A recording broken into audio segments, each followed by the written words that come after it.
Hello guys, welcome to my YouTube channel. आज हम जानेंगे कि इंजीनियरिंग करने के बाद हमारे पास क्या ऑप्शन रहते हैं गवर्नमेंट में जाने के और प्राइवेट में जाने के। ये चीज़ हमें पता होनी चाहिए क्योंकि हम इंजीनियरिंग में सिर्फ 4 साल कॉलेज का ही पढ़ने में निकाल देते हैं और मस्ती मजाक करने में निकाल देते हैं, पर हमें पढ़ते रहना चाहिए किसी पेपर के लिए, क्योंकि हम ज़रा सा ही पढ़ेंगे तब तुम्हारा कोई सा भी पेपर निकल जाएगा। क्योंकि फिर जब आपकी डिग्री हो जाती है तो उसके बाद फिर आप पेपर देने के लिए करते हो, तो इन पेपर में से 2-2 3-3 महीने का गैप होता है, तो 2-3 महीने में इतनी तैयारी नहीं हो पाती है। क्योंकि जिससे मेरे साथ हुआ है इसलिए मैं आपको बता रहा हूँ इतने अच्छे से, क्योंकि मैंने सिर्फ गेट की तैयारी की थी, फिर मुझे धीरे धीरे पता पड़ता पड़ा इन पेपरों के बारे में, तो मुझे इतना तैयारी करने के लिए समय नहीं मिला। तो इसलिए मैं चाहता हूँ कि आप लोग ये गलती ना करें। तो चलिए शुरू करते हैं इस वीडियो को। तो सबसे पहले हम देखेंगे गवर्नमेंट जॉब के ऑप्शन। तो सबसे पहले गेट होता है, जो तो आपको लोगों को पता ही होगा, जिससे पीएसयू मिलता है आप लोगों को, गवर्नमेंट पीएसयू होते हैं। और इसमें एमटेक करने का भी ऑप्शन मिलता है आईआईटी से, एनआईटी से। स्टाइपेंड भी मिलती है आपको एमटेक करने के लिए 12,500। और बाकी कुछ पीएसयू होते हैं जो अपना अलग से एग्जाम्स कंडक्ट कराते हैं और गेट के थ्रू भी लेते हैं, जैसे बारको, सीएस, डीआरडीओ और अदर पीएसयू। तीसरा हमारे पास ऑप्शन है आईएएस ऑफिसर का। ये ग्रेड A1 की जॉब होती है, गैजेटेड ऑफिसर की जॉब होती है। इसको आप इंजीनियरिंग में आईएएस लेवल तक की बोल सकते हैं, इसकी तैयारी कर सकते हैं आप। फिर है आपका स्टेट एग्जाम्स की तैयारी कर सकते हो आप, असिस्टेंट इंजीनियर, जूनियर इंजीनियर। फिर आती है आपकी एसएससी जेई की तैयारी कर सकते हो आप आरआरबी जेई की तैयारी कर सकते हो। ये सब तैयारी जो होती हैं, ये सब आप इंजीनियरिंग बैकग्राउंड में आपकी टेक्निकल नॉलेज के बेसिस पे भी होती है। इसमें आपका टेक्निकल भी आता है, आपका रिस्पेक्टिव ब्रांच का, और आपका नॉन टेक भी आता है। और जो एसएससी सीजीएल, सीएचएसएल और भी होते हैं एग्जाम्स, इनमें से आपकी नॉन टेक आती है, जैसे रीजनिंग, मैथ्स, इंग्लिश, जीके, वो सब चीज़ आती हैं। बाकी अगर आप इनकी तैयारी करेंगे तो आपका पेपर आराम से हो जाएगा। बाकी बाकी अगर ब्रांचेस की बात करें तो फिर ये सारे ब्रांच, लगभग सारे ब्रांच के बच्चे दे सकते हैं। पर जो पर बात आ जाती है सिर्फ वैकेंसीज़ की। गवर्नमेंट जॉब में जो वैकेंसीज निकलती हैं वो ज़्यादातर किसी किसी किसी उसमें किसी किसी ब्रांच में कह लें आप, सिविल की ज़्यादा निकल जाती हैं, किसी किसी डिपार्टमेंट में मैकेनिकल की ज़्यादा निकल जाती हैं, किसी किसी डिपार्टमेंट इलेक्ट्रिकल की ज़्यादा निकल जाती हैं। तो वो आपको ब्रांच के वाइज देखना पड़ेगा कि आपकी ब्रांच में किस हिसाब से वैकेंसीज निकलती हैं, आप उस हिसाब से तैयारी कर सकते हैं। बाकी फिर गेट के बारे में मुझे आपको और भी चीज़ें बताई थी, क्योंकि ये पेपर मैंने दिया है तो इसकी मैंने रिसर्च की हुई थी, तो इसके बारे में मैं आपको और चीज़ें बताऊंगा अगली वीडियो में। जानते हैं इनके सिलेक्शन प्रोसेस का, क्योंकि ये भी हमको जानना बहुत ज़रूरी है। क्योंकि कुछ कभी ऐसा होता है कि हम पढ़ने बैठते हैं और फिर पता पड़ता है कि इसके 2-3 लेवल है, फिर हमें पता पड़ता है कि हमसे वो नहीं हो पाएगा। इसलिए सिलेक्शन प्रोसेस जानना बहुत जरूरी है। गेट का पेपर होता है, सिर्फ पेपर 1 होता है। अगर पीएसयूज़ के लिए आपको कट ऑफ क्लियर हो गया तो आपको सिर्फ इंटरव्यू देना पड़ेगा, आपको जॉब मिल जाएगी।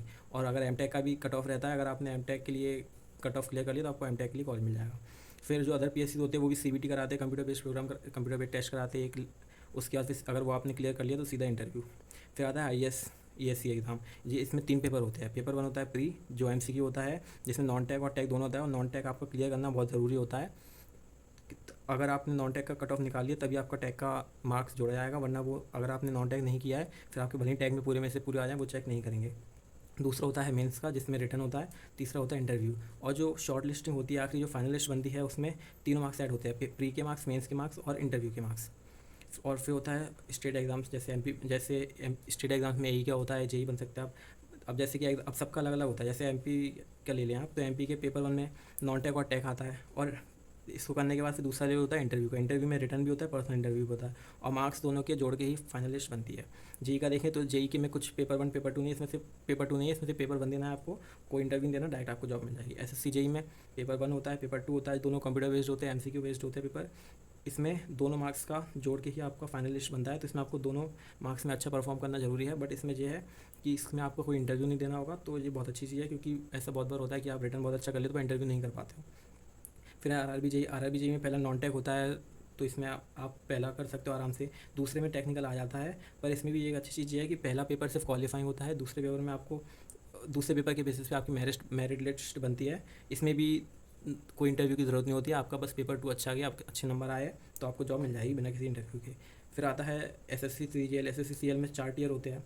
टीयर 1 के पेपर सिर्फ क्वालिफाई होते हैं, बाकी टीयर 2, टीयर 3, टीयर 4 के बेसिस पे लिस्ट बनती है, उसके बेसिस पे आप होते हो। एसएससी सीएचएसएल हो गया, बाकी और भी होते हैं, सीपीओ, जीडी, वो सब आपको देखने पड़ेंगे। ये क्योंकि ये मैंने इसलिए रखे इस वीडियो में, क्योंकि ये सिविल से रिलेटेड नहीं है। ये तो आप मतलब अगर आपका सिविल में मन नहीं लग रहा है पढ़ने में, तब आप देख सकते हो इनको। सीएचएसएल का होता है पेपर 1 सिर्फ क्वालिफाइंग होता है, मेरिट लिस्ट जो बनती है पेपर 2 के लिए बनती है।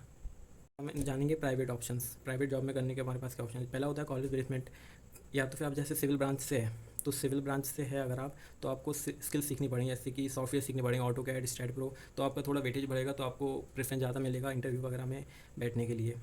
और बाकी अगर आपको सिविल से नहीं करना है तो आप CSIT कंपनी के में बैठ सकते हो। उनके लिए आपको C++ सीखना पड़ेगा, जावा सीखना पड़ेगा, पाइथन सीखना पड़ेगा, DSC सीखना पड़ेगा, और भी जो आप सीखना चाहें। अगर आपको इंटरेस्ट है तो आप और भी चीज़ें कर सकते हैं, तो आप प्लेस हो जाएंगे।